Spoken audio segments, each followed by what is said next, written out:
MV റോസൂസ് കൂറ്റനൊരു ചരക്ക് കപ്പലാണ്. റഷ്യയുടെ ചരക്ക് കപ്പൽ. ഈ കപ്പൽ ജോർജിയയുടെ തുറമുഖമായ ബാത്തുമി അവിടെ നിന്ന് അമോണിയം നൈട്രേറ്റ് എന്ന് പറയുന്ന വലിയ സ്ഫോടന ശേഷിയുള്ള കെമിക്കൽസുമായിട്ട് യാത്ര പുറപ്പെട്ടു. മൊസാംബിക് എന്ന തെക്കേ ആഫ്രിക്കയുടെ കിഴക്കേ തീരത്തുള്ള രാജ്യം ലക്ഷ്യമാക്കിയാണ് യാത്ര പുറപ്പെട്ടത്. അവിടുന്ന് കരിങ്കടലിലൂടെ യാത്ര ചെയ്ത് മെഡിറ്ററേനിയൻ സമുദ്രത്തിലേക്ക് എത്തി. മെഡിറ്ററേനിയൻ സമുദ്രത്തിലൂടെ വന്ന് ഈജിപ്തിൻ്റെ സൂയസ് കനാൽ കടന്ന് വേണം ചെങ്കടലിലേക്ക് കയറി അവിടെ നിന്ന് അറബിക്കടലിലൂടെ യാത്ര ചെയ്ത് മൊസാംബിക്കിലെത്താൻ. പക്ഷേ ഈ കപ്പലിൻ്റെ ഉടമസ്ഥനും ആ കപ്പൽ നടത്തുന്നവരുമൊക്കെ അത്ര നല്ല ക്ലിയറായ പശ്ചാത്തലമുള്ളവരായിരുന്നില്ല. വളരെ സാമ്പത്തിക പ്രതിസന്ധി അനുഭവിച്ചിരുന്നൊരു കപ്പൽ. ജീവനക്കാർക്കൊക്കെ ശമ്പളം ചൊവ്വേ നേരെ കിട്ടുന്നുണ്ടായിരുന്നില്ല. അപ്പോൾ ഈ കപ്പൽ ജോർജിയയിൽ നിന്ന് പുറപ്പെട്ട് മെഡിറ്ററേനിയൻ സമുദ്രത്തിലേക്ക് കയറിക്കഴിഞ്ഞപ്പോൾ കപ്പലിലേക്കൊരു നിർദ്ദേശം വന്നു. നിങ്ങളൊരു കാര്യം ചെയ്യണം, നിങ്ങൾ ലെബനോനിലെ ബെയ്റൂട്ട് തുറമുഖത്തേക്ക് അടുക്കണം.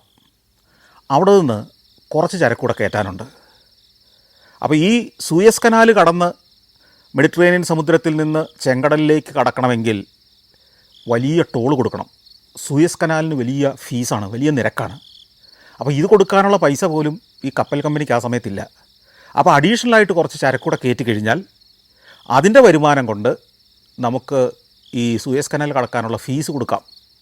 ഇതാണ് കപ്പലിലെ ജീവനക്കാർക്ക് കിട്ടിയ നിർദ്ദേശം. കപ്പൽ ബെയ്റൂട്ടിൻ്റെ തുറമുഖത്തടുത്തു. ബെയ്റൂട്ട് നമുക്കറിയാം ലെബനോൻ്റെ തലസ്ഥാനമാണ്. ആ തീരത്തടുത്തു. പക്ഷേ ഇവരുദ്ദേശിച്ച പോലെ ചരക്ക് കിട്ടുന്നില്ല. അവരുദ്ദേശിച്ച ചരക്ക് കൊണ്ടുവരുന്ന കമ്പനിയുമായിട്ടുള്ള നെഗോസിയേഷൻ പാളിപ്പോയി. പക്ഷേ കപ്പൽ അവിടുന്ന് പുറപ്പെടാൻ വൈകുന്നു. ദിവസം കഴിയും തോറും ബെയ്റൂട്ടിലെ തുറമുഖത്തിന് കൊടുക്കേണ്ട വാടകയുണ്ട്. ഓരോ കപ്പലും തീരത്തടുത്ത് കിടന്നാൽ അവിടെ വാർഫിന് വാടക കൊടുക്കണം. ആ തുക കൊടുക്കാൻ കാശില്ല. റഷ്യൻ കമ്പനിയാണ്, ഒരു റഷ്യക്കാരനാണ് അതിൻ്റെ മുതലാളി. അയാൾ ഉരുണ്ട് കളിക്കുകയാണ്. ഒടുവിൽ ബെയ്റൂട്ടിലെ ആ തുറമുഖാധികാരികൾ ആ കപ്പൽ അവിടെ തടഞ്ഞിട്ടു. കാശ് തന്നിട്ട് കൊണ്ടുപോയാൽ മതി.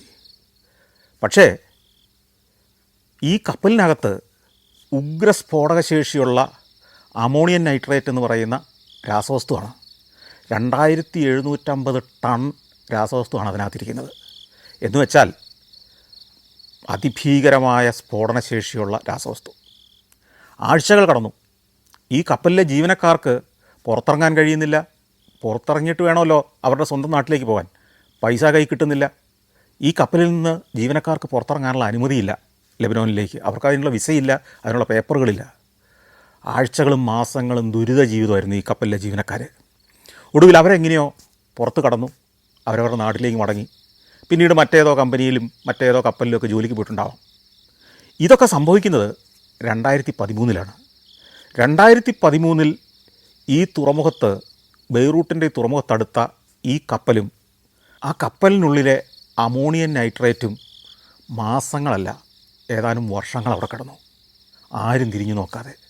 അതിനിടയ്ക്ക് കേസുകൾ നടന്നു. ഈ മുതലാളി കപ്പൽ ഉപേക്ഷിച്ചു.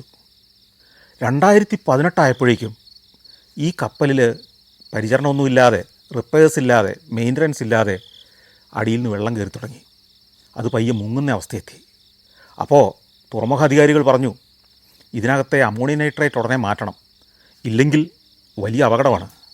ഉടനെ ഇത് കോടതി ഉത്തരവിനെ തുടർന്ന് ബെയ്റൂട്ടിലെ വാർഫിൽ, തുറമുഖത്തുള്ള 12-ാം നമ്പർ വെയർഹൗസിലേക്ക് ഈ സ്ഫോടക വസ്തുക്കളെല്ലാം, ഏതാണ്ട് 2750 ടൺ സ്ഫോടക വസ്തുക്കൾ മാറ്റി സുരക്ഷിതമാക്കി.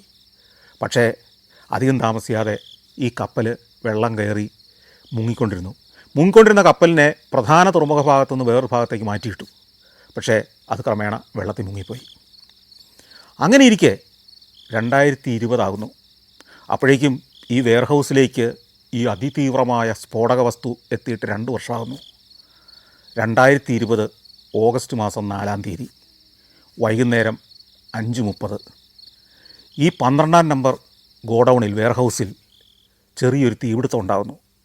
അതിനുള്ളിൽ വേറൊരു ഭാഗത്ത് ഫയർ വർക്സിനുള്ള കയറ്റി അയക്കാനോ കൊണ്ടുവന്നിറക്കിയതോ ആയ കുറേ വസ്തുക്കൾ സൂക്ഷിച്ചിട്ടുണ്ടായിരുന്നു.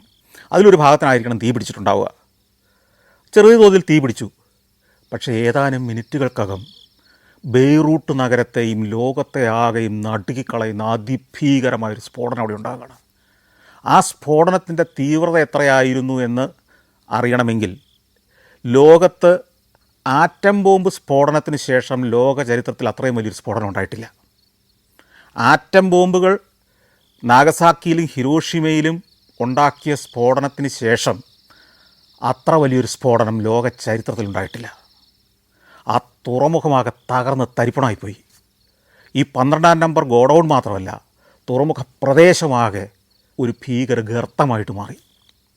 ഈ സ്ഫോടനത്തിൽ ഏതാണ്ട് 3 ലക്ഷം ആളുകൾ താമസിച്ചിരുന്ന കെട്ടിടങ്ങളും വീടുകളും തകർന്ന് തരിപ്പണമായി. 100 കണക്കിന് ഹോട്ടലുകൾ തകർന്നു. 12-13 കിലോമീറ്റർ വരെ അകലെയുള്ള വീടുകളുടെയും കെട്ടിടങ്ങളുടെയും ജാലകച്ചില്ലുകളും ഉള്ളിലെ ഉപകരണങ്ങളെല്ലാം തകർന്നു വീണു. 3 ലക്ഷത്തോളം ആളുകൾ വീടില്ലാത്തവരായി മാറി. 10-100 സ്കൂളുകൾ തകർന്നു. അവിടുത്തെ ഏറ്റവും സുപ്രധാനമായ 4-5 ഹോസ്പിറ്റലുകൾ പൂർണ്ണമായിട്ട് ഇല്ലാതായിപ്പോയി. പക്ഷേ